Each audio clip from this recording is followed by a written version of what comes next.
Hello ছাত্ররা, দেখো এই ম্যাথটা। ন্যূনতম কত সংখ্যক সৈন্যকে 12, 15 অথবা 18টি সমান লাইনে পূর্ণ বর্গাকার সাজানো যেতে পারে?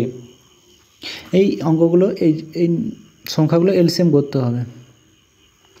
12, 15 এবং 18 কত দিয়ে? 3 দিয়ে। 3 4 12, 3 5 15, 3 6 18, 2 দিয়ে, 2 3 4 5, 2 3 6। পূর্ণবর্গ করতে হলে দুটি দরকার। কটা আছে?